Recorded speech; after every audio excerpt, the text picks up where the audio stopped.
The first and fastest method to clear the cache in Google Chrome is by using shortcut keys. First, open a new blank tab in Chrome. Then, press Ctrl, Shift, and Delete, and the Clear Browsing Data window will appear. Here, select only the Cached Images and Files option, and make sure the other options are unchecked. Also, set the time range at the top to All Time. Finally, click the Delete Data button, and the cache clearing process will begin. This method is fast and easy, but some users might not be familiar with this shortcut.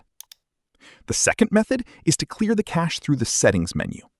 Click the three-dot icon in the top right corner of Chrome and select Settings from the drop-down menu. On the Settings page, click on Privacy and Security in the left-hand menu. Then, click on Clear Browsing Data. The Clear Browsing Data window will appear. Once again, check only the Cached Images and Files option and select All Time for the time range. Finally, click the Delete Data button, and the cache clearing process will begin. If you found this video helpful, please subscribe.